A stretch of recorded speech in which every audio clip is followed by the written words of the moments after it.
શું ભારતની ઉર્જા સુરક્ષા હવે હંમેશા માટે અભેદ્ય બની જશે?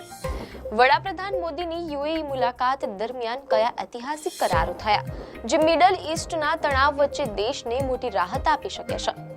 જાણો કેવી રીતે ભારત અને યુએઈની વ્યૂહાત્મક ભાગીદારી વૈશ્વિક બજારમાં એક નવો ઇતિહાસ લખવા જઈ રહી છે. નમસ્કાર દર્શક મિત્રો, ધ લોકસત્તા શોમાં આપનું સ્વાગત છે. શું ભારતની ઉર્જા સુરક્ષા હવે હંમેશા માટે અભેદ્ય બની જશે? વડાપ્રધાન મોદીની યુએઈ મુલાકાત દરમિયાન કયા ઐતિહાસિક કરારો થયા જે મિડલ ઈસ્ટના તણાવ વચ્ચે દેશને મોટી રાહત આપી શકે છે? જાણો કેવી રીતે ભારત અને યુએઈની વ્યૂહાત્મક ભાગીદારી વૈશ્વિક બજારમાં એક નવો ઇતિહાસ લખવા જઈ રહી છે. ભારતની ઉર્જા સુરક્ષા અને એલપીજી સપ્લાયની ચિંતાઓ વચ્ચે એક મોટા સમાચાર સામે આવી રહ્યા છે. ભારત સરકારે યુએઈ સાથે એલપીજી સપ્લાયને લઈને એક ખૂબ જ મહત્વપૂર્ણ અને મોટો કરાર કર્યો છે. આ સિવાય દેશના ઇમરજન્સી તેલ ભંડાર એટલે કે સ્ટ્રેટેજિક પેટ્રોલિયમ રિઝર્વ વધારવા માટે પણ બંને દેશો વચ્ચે એક સમજૂતી કરાર એટલે કે એમઓયુ સાઇન કરવામાં આવ્યો છે તેમ અહેવાલોમાં જાણવા મળેલ છે. સાથે જ મીડિયા અહેવાલોમાંથી એમ પણ જાણવા મળેલ છે કે વડાપ્રધાન નરેન્દ્ર મોદી 15 મે 2026 ના રોજ 5 દેશોની મહત્વપૂર્ણ સત્તાવાર મુલાકાતે નીકળ્યા છે, જેમાં તેમનો સૌથી પહેલો સ્ટોપ યુનાઇટેડ અરબ અમીરાત હતો. પીએમ મોદીએ યુએઈના રાષ્ટ્રપતિ મોહમ્મદ બિન ઝાયદ અલ નાહયાન સાથે મુલાકાત કરી હતી અને આ આશરે 2.5 કલાકની ટૂંકી પણ અત્યંત મહત્વની મુલાકાત દરમિયાન બંને દેશો વચ્ચે ઉર્જા સંરક્ષણ અને રોકાણ સહિતના અનેક ક્ષેત્રોમાં ઐતિહાસિક કરારો પર હસ્તાક્ષર કરવામાં આવ્યા હતા. આ મુલાકાત માત્ર ઉર્જા પૂરતી સીમિત નહોતી. અહેવાલો અનુસાર સંરક્ષણ સહયોગ અને વાડીનાર ખાતે શીપ રિપેર ક્લસ્ટર સ્થાપવા અંગેના મહત્વના એમઓયુ પર પણ સહીઓ કરવામાં આવી છે. આ સાથે જ યુએઈ સરકારે ભારતીય ઇન્ફ્રાસ્ટ્રક્ચર, આરબીએલ બેંક અને સમ્માન કેપિટલમાં આશરે $5 અબજના જંગી રોકાણની જાહેરાત કરીને ભારતીય બજારમાં પોતાનો અતૂટ વિશ્વાસ દર્શાવ્યો છે.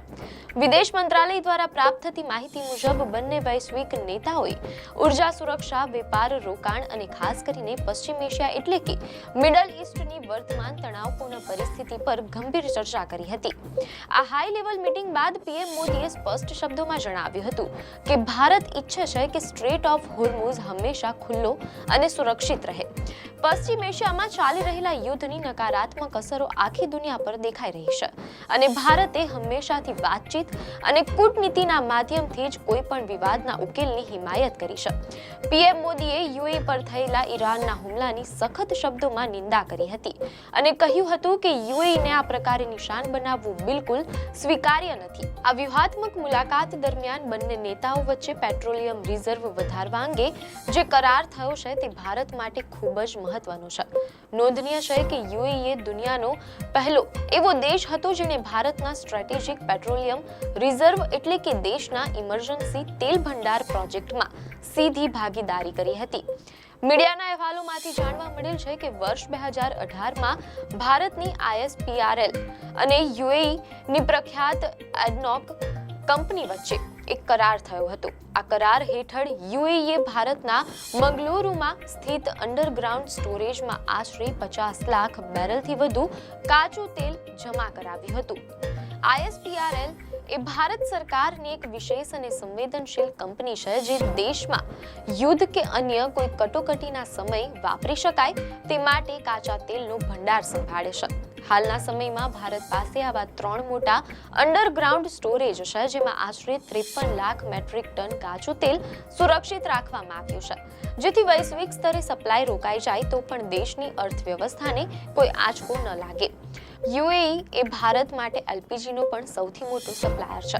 ભારતના ઘરોમાં વપરાતી કુલ એલપીજીના આશરે 40% હિસ્સો એકલા યુએઈથી આવે છે. અહેવાલો મુજબ તાજેતરમાં જ યુએઈએ દુનિયાના મોટા તેલ નિકાસકાર દેશોના સંગઠન ઓપેક માંથી બહાર નીકળવાની જાહેરાત કરી હતી અને 2027 સુધીમાં પોતાનું ક્રૂડ ઓઇલ પ્રોડક્શન વધારીને દરરોજ 50 લાખ બેરલ સુધી પહોંચાડવાની યોજના બનાવી છે, જેનો સીધો ફાયદો ભવિષ્યમાં ભારતને મળી શકે છે.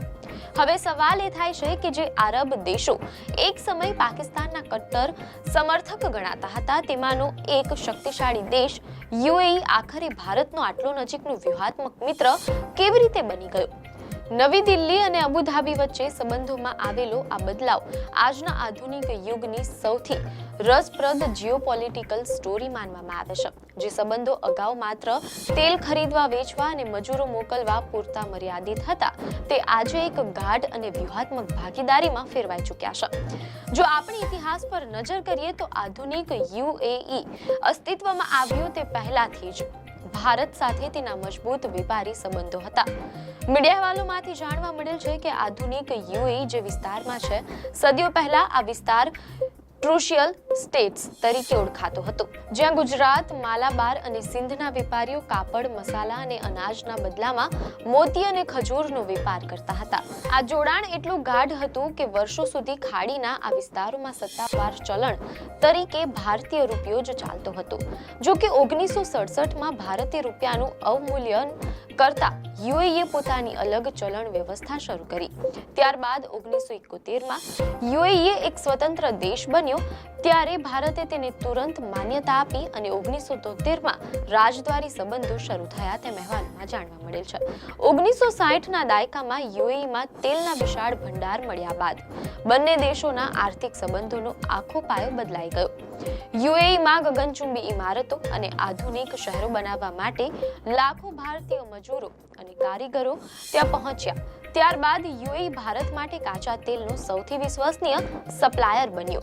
મીડિયા અહેવાલોમાંથી જાણવા મળેલ છે કે આર્થિક સંબંધો મજબૂત હોવા છતાં શીત યુદ્ધ એટલે કે કોલ્ડ વોરના રાજકારણ અને પાકિસ્તાન સાથે યુએઈની ધાર્મિક નિકટતાને કારણે લગભગ 3 દાયકા સુધી બંને દેશો વચ્ચે રાજકીય અંતર રહ્યું. લાંબા સમય સુધી ભારતને લાગતું હતું કે ખાડી દેશોમાં અંડરવર્લ્ડ અને સંગઠિત અપરાધથી જોડાયેલા લોકોને સુરક્ષિત પનાહ મળી જાય છે, પરંતુ વર્ષ 2002માં જ્યારે દુબઈ સરકારે આતંકી આફતાબ અંસારીને ભારત ડિપોર્ટ કર્યો, ત્યારે સુરક્ષા અને એન્ટી ટેરર કોઓપરેશનના એક નવા પ્રકરણની શરૂઆત થઈ તેમ અહેવાલમાં જાણવા મળેલ છે. સમય જતાં યુએઈને પણ એ વાતનો અહેસાસ થઈ ગયો કે ભારત માત્ર ઉર્જા ખરીદવા માટેનું એક મોટું માર્કેટ નથી, પરંતુ તે એશિયાની એક મોટી ઉભરતી આર્થિક અને લશ્કરી મહાસત્તા છે, જે હિન્દ મહાસાગર ક્ષેત્રમાં સ્થિરતા જાળવી રાખવા માટે અનિવાર્ય છે. મીડિયા અહેવાલોમાંથી જાણવા મળેલ છે કે આ બદલાવની સૌથી મોટી અને ઐતિહાસિક ઝલક વર્ષ 2019માં જોવા મળી, જ્યારે યુએઈએ ભારતના તત્કાલીન વિદેશ મંત્રીને ઇસ્લામિક સહયોગ સંગઠન એટલે કે OICની હાઈ લેવલ બેઠકમાં ગેસ્ટ ઓફ ઓનર તરીકે આમંત્રિત કર્યા. પાકિસ્તાને આમંત્રણનો ઉગ્ર વિરોધ કર્યો અને બેઠકનો બહિષ્કાર કરવાની ચીમકી પણ આપી, પરંતુ યુએઈ પોતાના નિર્ણય પર અડગ રહ્યું અને પાકિસ્તાનના વિરોધને સંપૂર્ણપણે ફગાવી દીધો. આ ઘટના ભારત યુએઈ સંબંધોમાં એક ઐતિહાસિક માઇલસ્ટોન સાબિત થઈ. આ અગાઉ વર્ષ 2015માં વડાપ્રધાન નરેન્દ્ર મોદીની અબુધાબીની યાત્રાએ આ સંબંધોને એક બિલકુલ નવી ઊંચાઈ અને ગતિ પ્રદાન કરી દીધી હતી. 34 વર્ષના લાંબા સમયગાળા બાદ કોઈ ભારતીય વડાપ્રધાનની આ પહેલી યુએઈ મુલાકાત હતી, જેણે વર્ષોથી જામેલી કૂટનીતિક સુસ્તીને કાયમ માટે ખતમ કરી નાખી.